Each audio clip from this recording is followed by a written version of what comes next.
Hello and welcome to Beyond the Bladder, where science meets real world practice. This is an exclusive series on bladder health initiated by Intas Pharmaceuticals Limited, one of the leading pharmaceutical company in India. Today we are discussing a condition that affects millions.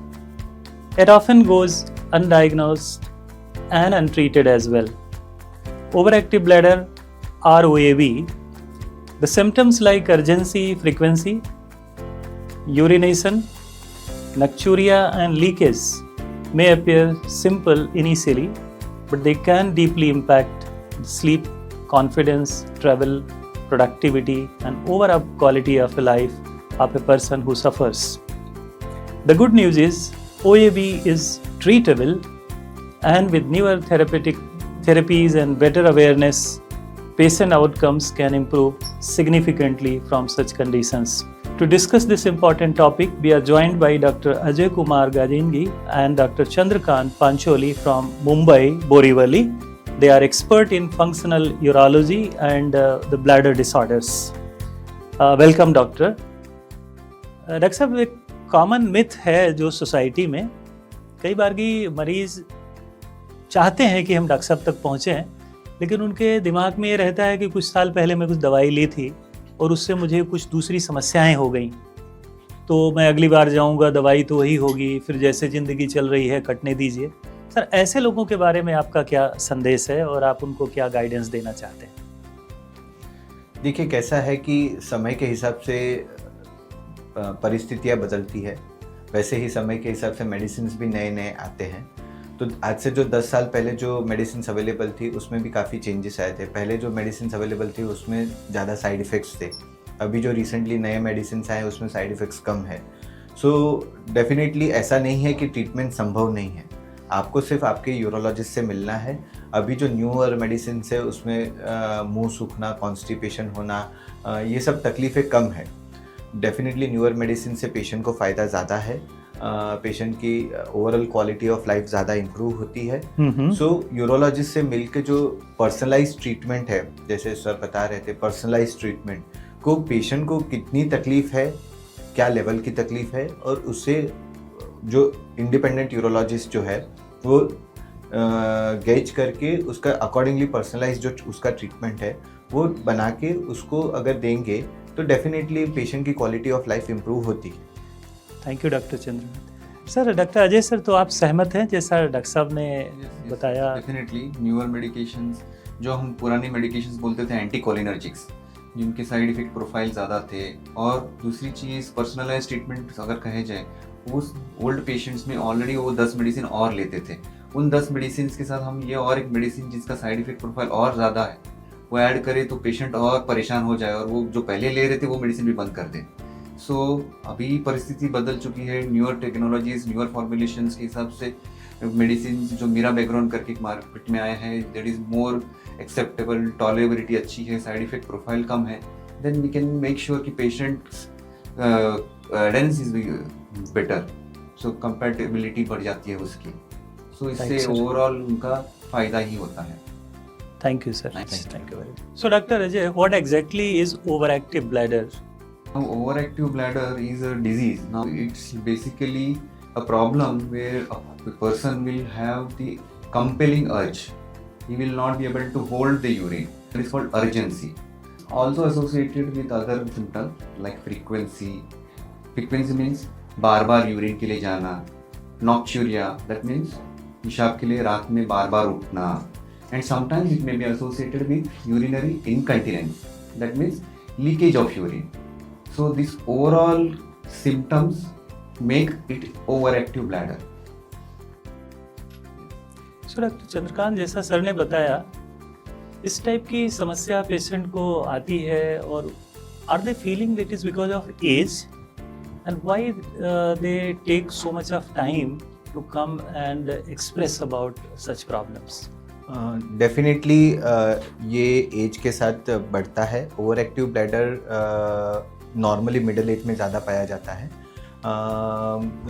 Over active bladder का waxing and वेनिंग course भी होता है, जैसे कुछ महीनों तक आपको over activity रह सकती है, वापस आप नॉर्मल हो सकते हैं, वापस ओवर एक्टिविटी रह सकती है, वैसा।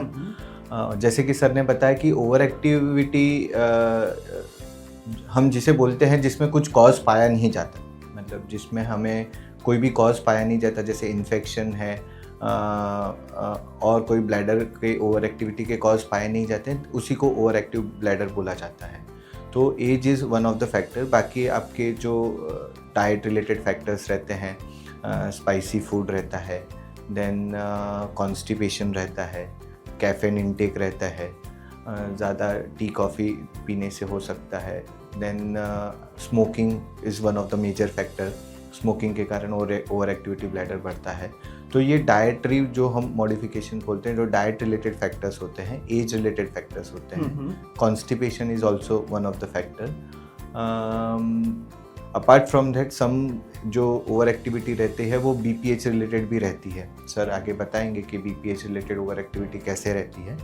तो ये सब ओवर एक्टिव ब्लैडर के कॉजेज हो सकते हैं। डॉक्टर अजय सर, ये डिस्कशन काफ़ी डिले करते हैं पेशेंट्स, ये उनमें कॉन्फिडेंस की कमी है या उनको ऐसा क्या कारण है कि they do not come and express about this?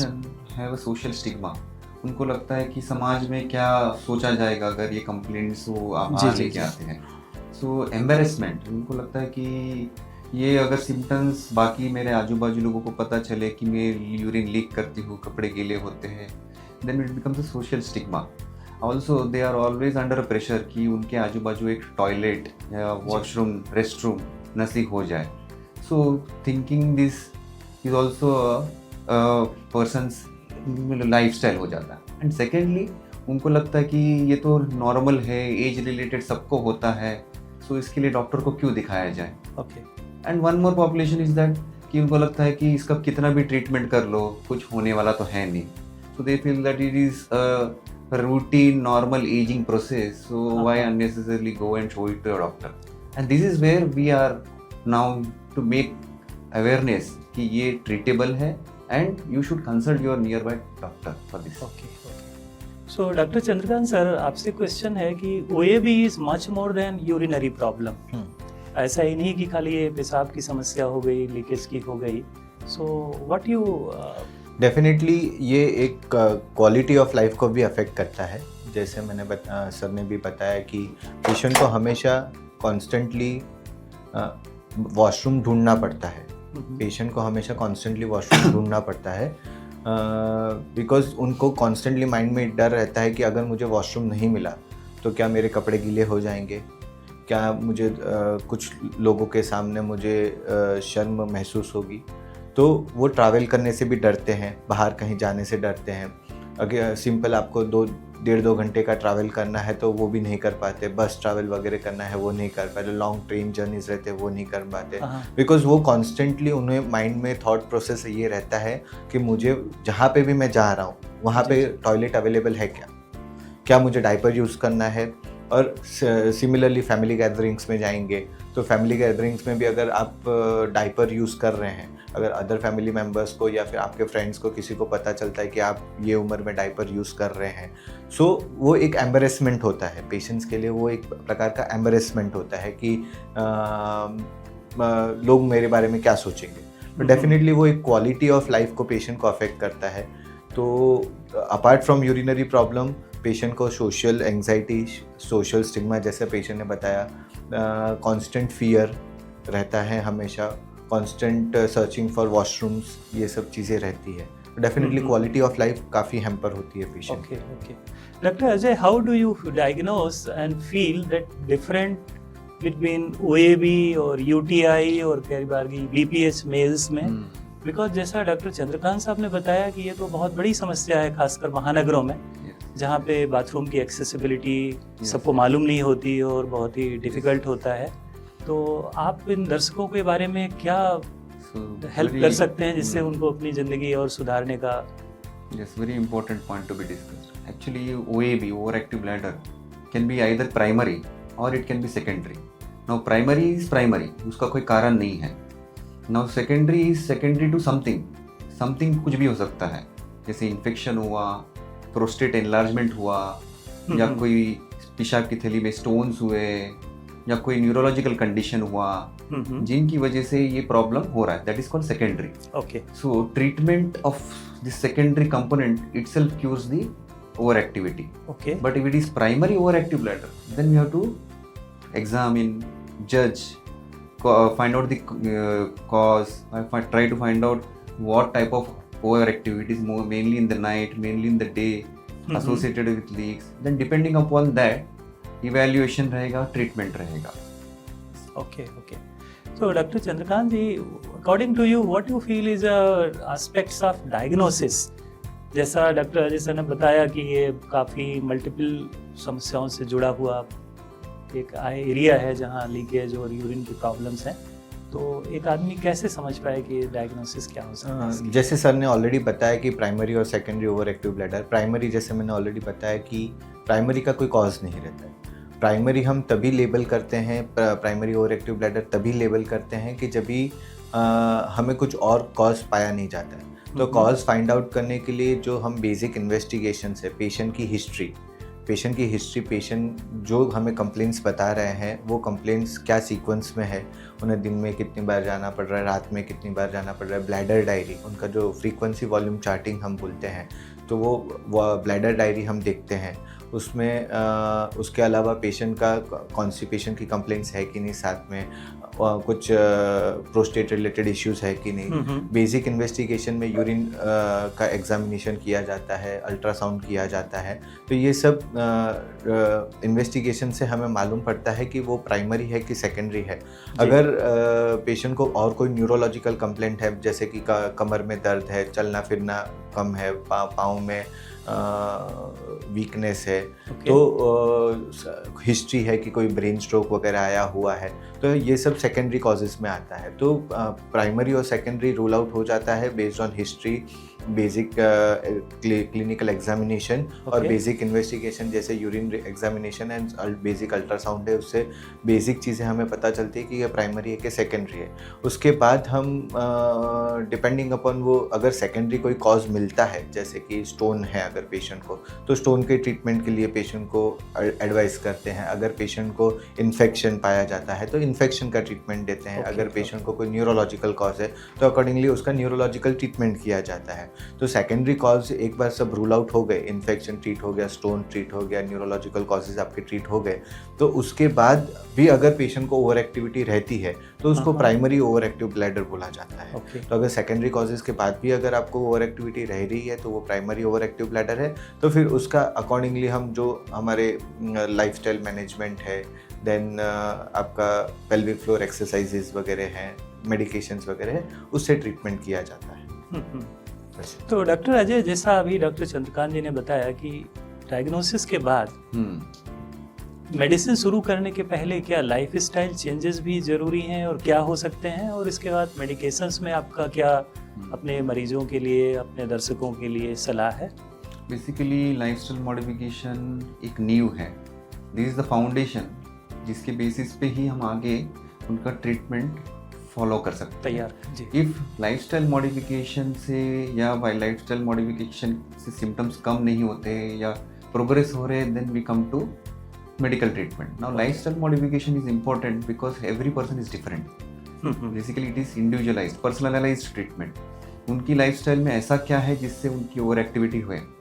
अगर टी की कॉफ़ी की मात्रा ज़्यादा लेते हैं तो उसे कम करो. स्मोकिंग की हिस्ट्री है, कॉन्स्टिपेशन की हिस्ट्री है, तो उसे ट्रीट करो. Obesity, this is also one of the important causes, तो वज़न कम करो. डाइट में changes, spicy, salty, non veg, ये सब चीज़ें कम करें. तो लाइफस्टाइल मॉडिफिकेशन से ये बहुत कुछ चीज़ें काबू में आ सकती है. फ्लूइड मैनेजमेंट, वाटर इनटेक, जैसे कि पेशेंट्स को रात में बार बार जाना पड़ता है, तो वी कैन एडवाइस पेशेंट्स को कि after 7 o'clock you have little less water, you can have your early dinner by 7 o'clock, 7:30. So this milder lifestyle changes will impact a lot in their overactive bladder disease. If this lifestyle modification doesn't help, then we go to the next step. In fact, we have to do some advanced tests like urodynamic studies also. Okay, sir. If required, to diagnose कि exactly क्या है issues. And then, if required, we add medications. Now there are many medications available in the market. So depending upon the severity, depending upon the patient's condition, already old age patients रहते हैं काफ़ी लोग, already multiple medications उनके चालू रहते हैं, तो tolerability, side effect profile कैसा रहेगा, ये सब ध्यान में रखते हुए then we start medications. तो दर्शकों को ध्यान रखना चाहिए, सुनी सुनाई बातों पे ना जाएं, Yes. और खासकर जैसा आपने बताया चाय कॉफ़ी रात को सोने के पहले नहीं लेना चाहिए, पानी की मात्रा को थोड़ा नियंत्रित करें। दवाइयों में कुछ नई जो मेडिसिन हैं, खासकर मीराबेग्रॉन एक आया है, Yes. उसके संबंध में सर आपका क्या सुझाव है?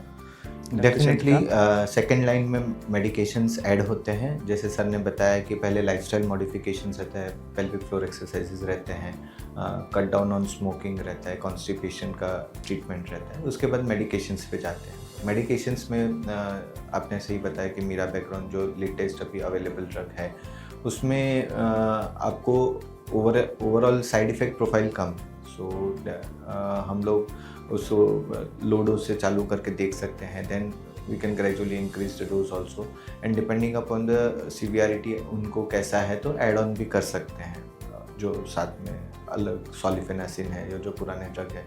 पुराने ड्रग के कंपैरिजन में मीराबेग्रॉन में साइड इफ़ेक्ट्स कम है, सो डेफिनेटली स्टार्टिंग हम प्रेफर उसी से करेंगे and then we add on other drugs वैसे।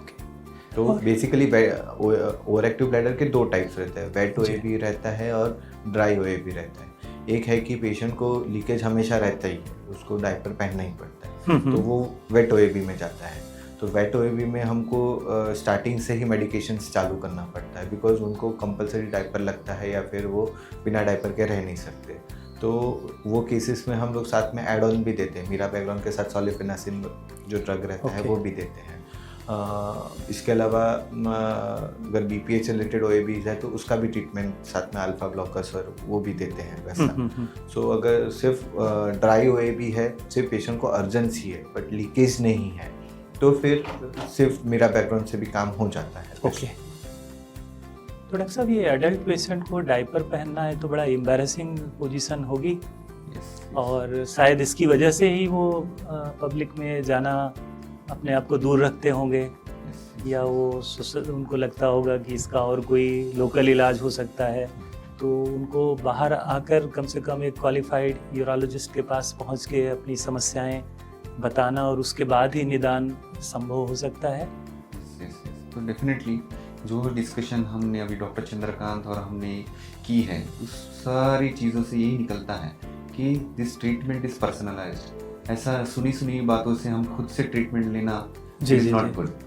सो जो पेशेंट या जो मरीज जिनको जो तकलीफ है, वो तकलीफ क्यों है, वो तकलीफ के कोई स्पेसिफिक रीजंस है, कोई कारण है, उन्हें भी ट्रीट करना इंपॉर्टेंट है रादर देन ओनली मेडिकेशंस। तो lifestyle modification with medications, and medications में भी कौन से टाइप के मेडिकेशंस लेना, ओनली 1 और 1+1, और उनके ऑलरेडी दूसरे मेडिसिन चालू है तो उनको ध्यान में रखते हुए मेडिकेशन देना। So this becomes a basically a personalised treatment, जिसके लिए उन्हें डेफिनेटली अपनी नज़दीकी यूरोलॉजिस्ट खुद मिलना ज़रूरी है। जी। और डॉक्टर साहब, खासकर जो ऐसे मरीज हैं जिनको लीकेज की प्रॉब्लम है, वो पुरुष हैं तो उनको लगता है कि ये BPH हो सकता है या ओवर एक्टिव ब्लैडर है, लेकिन महिलाओं में तो BPH की समस्या नहीं होती है। तो इसको आप दर्शकों को कैसे समझने में आप मदद कर सकते हैं? महिलाओं में भी ओवर एक्टिव ब्लैडर रहता है, एज के हिसाब से बढ़ता है, स्पेशली पोस्ट मेनोपॉजल वुमन जिनके पीरियड्स ख़त्म हो गए हैं उनमें भी ओवर एक्टिव ब्लैडर पाया जाता है। महिलाओं में वैसे भी जो पेशाब का रास्ता रहता है वो सिर्फ 4 सेंटीमीटर का रहता है, तो उसके कारण ओवरऑल जो पेल्विक सपोर्ट जो रहते हैं, पहले अगर मल्टीपल डिलीवरी वगैरह भी हुआ है तो महिलाओं में थोड़ा डायग्नोसिस जो है ओवर एक्टिव ब्लैडर का वो थोड़ा सा कॉम्प्लिकेटेड हो सकता है, बिकॉज महिलाओं में साइमल्टेनियसली उनको स्ट्रेस यूरिनरी इनकंटिनेंस भी हो सकता है, इन्फेक्शन के भी ज़्यादा चांसेस महिलाओं में रहते हैं, सो उनको इन्फेक्शन रिलेटेड इश्यूज भी ज़्यादा रहते हैं। सो जैसे सर ने बताया कि पर्सनलाइज्ड ट्रीटमेंट इम्पॉर्टेंट रहता है, पेशेंट की एग्जैक्ट हिस्ट्री क्या है, पेशेंट की एज क्या है, पोस्ट मेनोपॉजल है या नहीं, उसके अलावा उनको पहले कितनी नंबर ऑफ डिलीवरीज हुई हैं, उनको साथ में यूट्राइन प्रोलैप्स या अदर फैक्टर्स, रिलेटेड फैक्टर्स है या नहीं है, इन्फेक्शन की हिस्ट्री है कि नहीं है, तो ये सब चीज़ें फिगर आउट करके ही हम कोई भी ट्रीटमेंट करते हैं।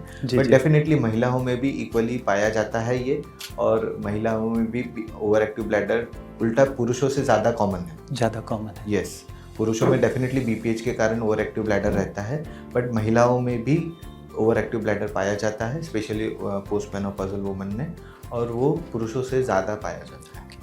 तो वो शर्म न करें, जो समस्याएं हैं वो एक डेफिनेटली डॉक्टर तक ट्रीटमेंट बताएं। इज ऑलवेज अवेलेबल, जैसे हम सर ने भी तो बताया। डॉक्टर अजय सर, आपका फाइनल क्या सलाह है, मशविरा है, मैसेज है उन मरीजों के लिए, उनके तीमारदारों के लिए, दर्शकों के लिए, अगर आप बताएं तो शायद एक तो समाज में। basically, अगर हम इसको अब ध्यान से देखें तो ये कोई भी एज ग्रुप में हो सकता है, and because we are Indians, तो ये सोशल स्टिग्मा बहुत रहता है लोगों को, तो you should come out of all this social stigma, embarrassment, ये सब यानी शर्म नाम, ये बेसिकली ना हो, और अपनी हेल्थ को ध्यान में यानी प्रायोरिटी में रखते हुए you should come forward. First of all speak out, go to your doctor, consult your doctor, let him examine, let him take your proper history, let him investigate you properly, and then diagnosis एक बन जाए, primary secondary जो भी है, then उसे treatment दे, तो definitely उनकी quality of life improve होगी, उनकी स्लीप की क्वालिटी भी इम्प्रूव होगी, उनकी सोशल नेटवर्किंग इम्प्रूव होगी,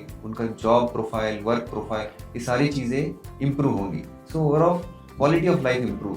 सो एक बैकफुट है कि उनका ही नुकसान है, तो एक नई जिंदगी के साथ।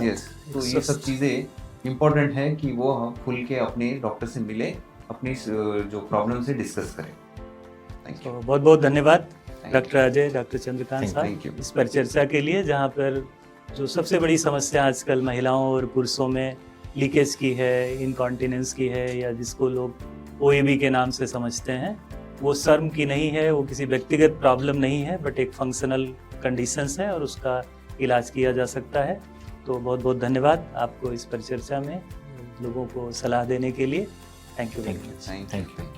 So one important takeaway from this discussion is that overactive bladder is not just a urinary condition, it's a quality of life condition.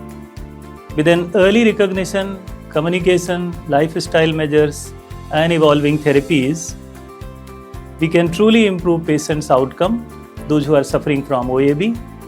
Thank you all, our listeners, for joining us on Beyond the Bladder podcast today.